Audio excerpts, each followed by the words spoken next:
So our first question is, who are you, where are you from, and just a few words about this. My name is Prem Prayojan Das. I was born in England in this life, and I live in India. I have an ashram there called Anandham Gaudi Ashram, and my life's mission is to teach about Bhakti Yoga, the ancient teachings of devotion to God as spoken by Sri Krishna in Bhagavad Gita. So please share with us about religion principles of this religion. So there are not many gods. There is only one God, and there is only one religion. That is love for God. But the question is how to express that love. So the various traditions of the world, which we call different faiths, they are different methods of expression of devotion towards God. But it is the devotion which is the one true religion of all living entities. And what is the speciality of your religion? So, just as when a person goes to school, they learn about mathematics in their primary school, and then they learn more involved principles in their high school, and more involved principles at university, and more involved principles in their postgraduate studies. So in the same way, the Supreme Lord has revealed to the world spiritual principles in various degrees. So a person may, in one life, they may just learn that they should pray to God and ask God to fulfill whatever desires they have here. But this is not very developed. The true path is not to ask God what He can do for you, but to say to God, what can I do for you? How can I serve you? So this is pure devotion. Now, in the Vedic scriptures of India, there is a very elaborate description of the beauty of God, His many unlimited holy names like Krishna, Govinda, Damodar, Madhava. And there is an elaborate description of the pastimes of God. Now one might say, what is the necessity of learning so many details about the spiritual world when we are here in the material world? So the speciality of our tradition is that by hearing about the wondrous beauty and love of the spiritual world, one develops a strong greed, an intense greed to go there. And so this greed is like a fire that impels one on the path of devotion, and very rapidly one can attain pure love of God. So Christianity in your land, because you told that your native land is England, and this is the main religion in your country. So why have you decided to change it and to change your confession? So I have not changed confession. My father was Catholic and my mother was Protestant. And from my childhood they told me, read all the scriptures of all religions, and when you're old enough and intelligent enough, you should make your choice and selection. Also on a deeper level, as we mentioned before, there are not many religions. Only love is the one religion. And so I have chosen to express devotion to God through the Vedic culture, because there is more detail, more elaborate description about the actual practices and processes and the nature of the spiritual world. So we accept that Jesus Christ was a pure devotee, a transcendental guru who was teaching devotion. But what do we have of his teachings today? There are some reports of what he taught in the Gospels, but there's not a record of all the things that he spoke. Also, when any teacher is teaching, then they have to teach according to the level of their students. So we see that in the Middle East at that time, there was so much war and strife and struggle. And so teachings had to be given like don't kill, and don't steal, and don't have relation with your neighbor's wife, all of these things. So this is the very, very basic principles of morality. Whereas we see in India thousands of years ago, in the Vedic culture, there was no need to tell anyone don't kill, because this was already accepted in civilized society. Of course, we don't do this. Even to the point of they would not kill any animals. That this culture was a vegetarian culture. Because if we will kill an animal, then the karma will come back to us, we will suffer. And in our next life, we may also be killed by that very same creature when the karma is returned to us. So in the Vedic culture, that civilization, the atmosphere was very pure, and all the basic principles of morality were already being followed very nicely. And therefore those who were teaching in that atmosphere could give a higher level. Just as a teacher in the university, he can give a higher teaching there than if the very same teacher is in a primary school. What was the reaction of your parents when you made your choice? So at first my father was somewhat against my decision, but after a short time he saw the transformation of my personality and character, how from his point of view I had become a better person, more caring, more compassionate and more considerate. And then he realized, oh, actually what my son is doing is very good, and he began to inform all of his friends, and he spread the glories of this Vedic path so much before he left this world. Do you know what will be the result in Christianity for giving up your religion? There may be a doctrine which is taught by the church, but the reality of the situation is that the only religion is love, pure devotion to God. So if a person is following Jesus and they're developing devotion, but then they meet someone in the Vedic culture who is more advanced, and then they take higher lessons, then they are not leaving the path of Jesus, but they're going further along that path. So there's no question of change of religion. And in your religion, if someone decides to change his religion principles, what is waiting for this person? So we see again and again the same questions are coming based on a misconception. In Sanskrit, the word for religion is dharma. Dharma means the nature of something which it can never let go.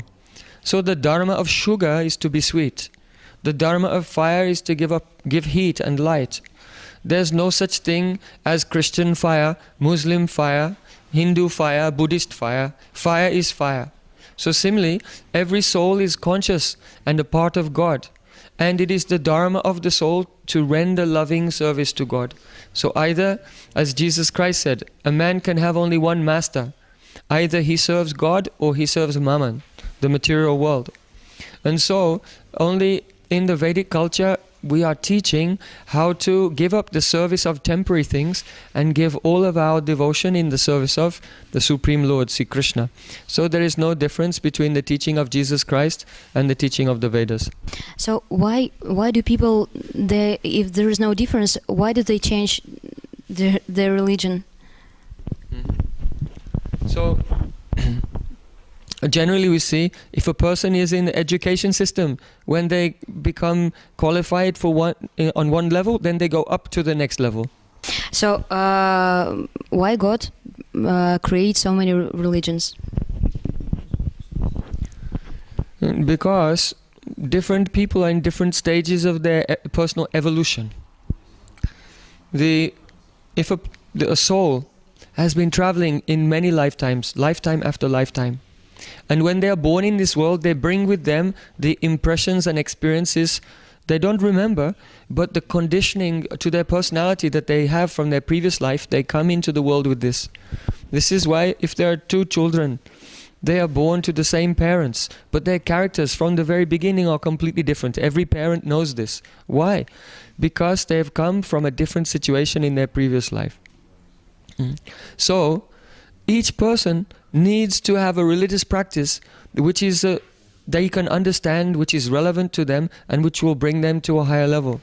So the Vedas tell us there are three main energies in this world. Tamas, the energy of destruction. Rajas, the energy of creation. And Sattva, the energy of equilibrium. So all people are affected by these to varying degrees. So those persons who are tamasic in the lower energy, they cannot understand very high transcendental spiritual philosophy. So they need some basic things like, please don't kill people. They have to be told not to do this because in the low energy people become angry and they may kill others.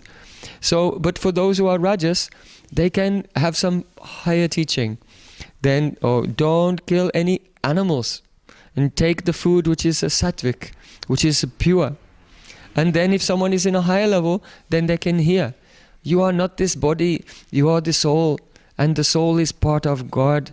God has a very beautiful spiritual form. He plays upon a flute and he dances with his associates in the spiritual world. If you'll tell this to the person in Tamagun, they'll say, I don't believe anything. I am the only one who can go dancing in the disco. Not God. So they can believe in their own pastimes, but they cannot believe that God has a spiritual form and pastimes, because their consciousness is on a lower level, it is contaminated. And therefore, God has very kindly, very mercifully given different types of revelation at different times in history, which is suitable for the mentality, for the intelligence of different kinds of people, that they can in that life make some progress, in the next life make more progress, and gradually come to the platform of pure devotion, which has no conditions, no material desires, and which is meant exclusively for the pleasure of God. That is called Bhakti Yoga. From the moment when so many different religions has been created, people from different religion, they have relationship, they can be married, and they can work together. So maybe now it's time for changing the interpretation of old view. So the principles of religion, they are the same everywhere. In the Vedic culture it is said that dharma or religion is like a bull that walks on 4 legs. One leg is mercy, to show compassion to others. Another one is truthfulness, to always be honest. Another one is cleanliness, to be pure internally and externally. And the last one is the austerity, to practice self-control. So wherever self-restraint, mercy, cleanliness and compassion are being taught through one religious narrative or through another religious narrative, there we actually have dharma, or a genuine religion. So the first step in spiritual life is to know the truth of yourself by being very, very humble. So this was spoken by our teacher Sri Chaitanya Mahaprabhu, Tanadapi Sunichena. And Jesus Christ, he taught the same thing. He said, blessed are the meek. So this is the first stage, to become humble. Then the next stage, after understanding the truth of yourself, then you can understand the truth of other people by compassion. So Chaitanya Mahaprabhu said, Amanina manadena, give full respect to every other living entity.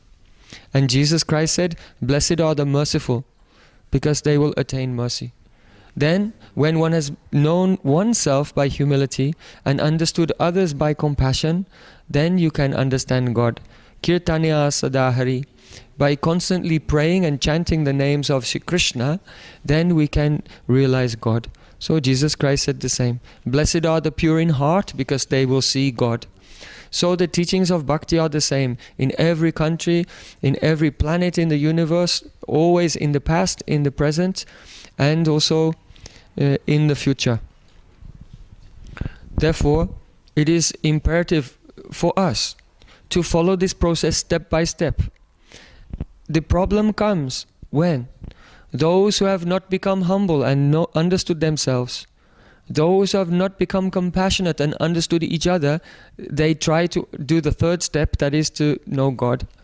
So those people, they come together and they quarrel and they have a conflict with each other, theologically, philosophically, over who is God. But both parties, they don't know anything about God. They have no realization and no ability to understand, because they have not become humble and they have not become compassionate first. And because the first 2 steps have not been observed and they come directly to the third step, because of this they fight with each other. Because had they followed the first 2 steps first, then they would never fight. They would have compassion and humility. So it's important to follow the teachings of the universal principles of religion, 1, 2, 3, in this order. Otherwise, all conflict comes about. And if the principles first of humility, then compassion, and then devotion, if this is practiced, then there can never be any problem between anyone from any faith or confession. You should be very religious for changing your religion. And it was said by герцогиня. Princess Diana, I agree It was said by Princess Diana what? that one should be a very religious person for changing religion. I think it is better to frame the discussion in a different way. That there is only one religion, that is pure love for God, and one may alter the mode of expression somewhat. For example, if you go into a Christian church, you have to take off your hat. But if you go into a Sikh temple, if you don't have a hat, they'll give you one. If you go into a Christian church, they say, now we'll pray, and then everyone will stand up. And if you say the same thing in the mosque, then everyone will lie down on the ground. If you get married in a Christian church, you have to walk straight down the aisle. And if you get married in a Hindu ceremony, you have to walk around in circles, like this. So in this way, it seems that the practices are different, but the essence of the practice is the same. Something is done as a token of respect. The Christian is taking off his hat to show respect to God, and the Sikh is putting on a hat for what reason? To show respect to God. So if we can understand the principles behind the practice, then we'll not be bewildered. One of our great teachers, Srila Bhaktivinoda Thakur, said that the sectarianism between religion has three causes. The first cause is called the visual component of alienation. That means that people are alienated from each other because they think, I look different to you. You know, the Muslims, they grow the beard here and shave off the mustache. And the Hindus, they grow the mustache and shave off the beard. So they look different. So, but those who are not developed in their consciousness, they cannot get over the visual component of alienation. They think if someone looks different, then they are different. But those who are more evolved, they can see, no, if you look different, but actually you are the same. Then the next level is called the practical component of alienation. That is when the actual ceremonies or the rituals of the religion are performed in a different way. For example, one person may sit and meditate in silence, and another person, they may sing and play musical instruments. But both of them are praying to God. This in different ways. So someone seeing that the practice is different, they may feel alienation. But a person whose consciousness is more developed will see, oh, both are praying and expressing their devotion to God. So then the third component is called the philosophical component of alienation. Some religions will tell, you have only one life. Some religions will say, no, you have many, many lives. Some religions will say, God is a person. Some others will say, oh, God is like an energy which is everywhere. A person may overcome the visual component of alienation. They may overcome the practical component of alienation. But to overcome the philosophical component of alienation is very difficult, even for those who are quite evolved. So our great teachers, Sri Chaitanya Mahaprabhu, Srila Bhaktivinoda Thakur and others, they have said, don't be concerned about the philosophical component of alienation. Why? Because the Supreme Lord can only be realized in samadhi. That means when a person goes into trance. So instead of quarreling with each other over something that no one has seen or realized, one should engage in the glorification of God. As Jesus Christ said, hallowed be thy name. As the Vedas have said, Hare Nam Eva Kevalam. All the religions say one should glorify the name of God. In the Torah, the Jewish Torah, it is said, one should sing the names of God from the rising to the setting of the sun. So this is something which is agreed on from all walks of life. So if people will come together and sing and glorify God, after some time the consciousness becomes purified. They transcend the material identification with the body. The stage of trance or deep meditation will come, and in that stage we can see God. And then those who have seen God, they will not quarrel with anyone. Could you please give some advice to those people who change their religion, and especially in the situation when they're not meeting they're emitting negative reaction. Be very humble.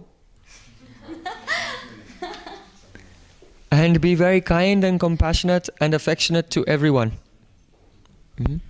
If you try to show that you have changed all things in your life to someone who is very rigid in their conception, naturally they'll become angry.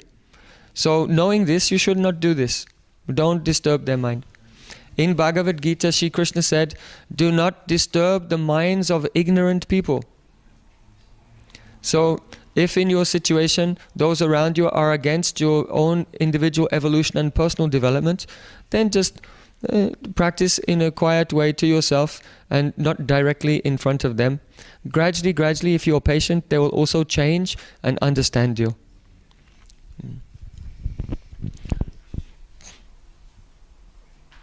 Another thing to notice, our Chaitanya Mahaprabhu told a story. There was a man who was very poor, and he was suffering because of this poverty. One day an astrologer came to his home and said, why are you complaining and crying? You are a very wealthy man, because your father had so much gold and he's buried it in your garden. All you have to do is find this treasure. So then he told him, if you dig in the south, then there is a hornet's nest and many bees will come out and they will sting you. And if you dig in the east, there is one ghost, and this in the west, sorry. If you dig in the west, a ghost will come and haunt you and you'll become crazy. And if you dig on the north of your house, there will be a snake and the snake will bite you. So you should dig on the eastern side of your house. If you just move the earth a little, you'll touch the treasure chest. And then you'll be very happy because you have found it. Still, you have to work a little more and then you can take out the gold. So the meaning of this is that in this world everyone is like a poor person because they are complaining and suffering so much. They're growing old and dying. They face so many problems. But the astrologer here is like a guru, the spiritual master. And he comes and tells you, oh, you have a treasure. What is that? There is love of God. It is buried in your heart.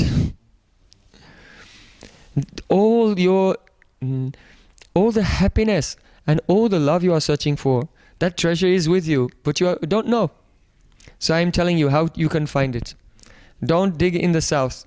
Bees will bite you. That means don't do karma. Don't try to serve God or do any religion to get some material benefits. By doing karma, it is like many bees coming to sting you. You will have one problem after another and it will be endless. So don't do karma. That means working in this world to get some material results. This religion is not pure. Said don't dig in the west. You'll be haunted by a ghost.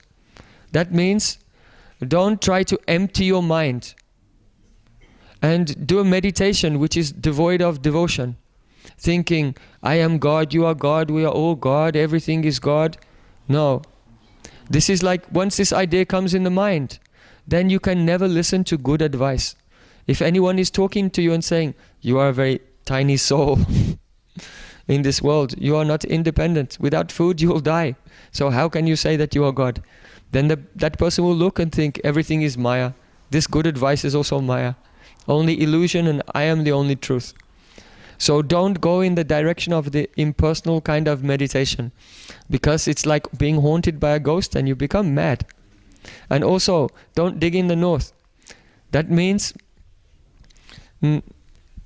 trying to do some practice to get mystic power, to get powers of healing, to get powers to levitate, to read others' minds and so on. So we see here in religious life, there are three directions. One is called karma. I practice my religion to get some material benefit. Another one is called Gyan. I practice my religion to get liberation, to escape from this world, salvation. And the other one, I practice my religion to get some mystical powers. So we see that generally wherever we find a religion in this world, it is mixed up to various degrees of these tendencies for material benefit, for liberation, or for some mystic power. So don't go that way. Go to the east. That means practice bhakti. to serve God, not for anything for yourself, only for God's happiness. Automatically, when the Supreme Lord Sri Krishna is served, then your heart becomes happy by itself. Just as if your hand gives food to the stomach, then the hand becomes happy and the legs and all parts of the body become happy, because the stomach is distributing energy to all parts of the body. So in the same way, every soul should serve God, who is the source of all energy, and by this we become happy, and this is beneficial for everyone else. So we can see, if we analyze very carefully, there may be a Christian or a Hindu or Muslim or whichever faith, but we look, what are they doing?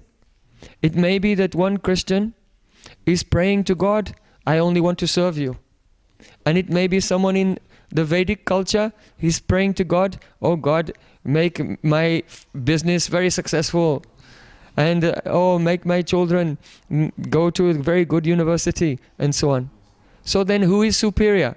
The Christian or the person in the Vedic culture or in Hinduism? So this is what we have to consider. When we look at each person practicing any religion, we don't look at their doctrine, the teachings that is coming out of their mouth. We look only at their intention. What do they want? Why are they practicing this religion? Is it for themselves or is it for God? And if it's only for God and nothing for themselves, this is called pure bhakti. And this is the actual teaching of the Vedas that we are trying to follow and also help others to understand. So there's no need to change any religion. Only it is necessary to examine your intention. Why am I doing this? Is it pure devotion, or is there some selfishness and materialistic identification mixed in with this? Can you please tell a few supportive and directive words for those people who are searching for truth? If you want to develop your spiritual life, then you should call out the names of God. Hare Krishna, Krishna Krishna, Hare Hare, Hare Ram, Ram Ram, Hare Hare. This is mantra. Man means mind and tra means to deliver. The material mind is a covering of the soul which keeps one in illusion. So if one will repeat the names of God, of this mantra, again and again, praying for the opportunity of service, then the coverings of the material mind, they will gradually dissolve away and one can realize one's spiritual identity. So you can try this in your home. You can sit and chant quietly, or you can sing. You can go in the forest and walk and chant. But please, try to repeat this mantra, and then you can discover for yourself how effective it is for cleaning away all material contamination, all material ideas, and awakening love for God. If you want to go very deeply into this subject, it is necessary to have a guru, a spiritual teacher. So the wonderful thing is that by chanting this mantra again and again, it is so powerful that it will bring into your life the presence of such a spiritual teacher who can take you further on the path. Спасибо большое за то, что ответили на ваши вопросы. Было очень приятно с вами пообщаться.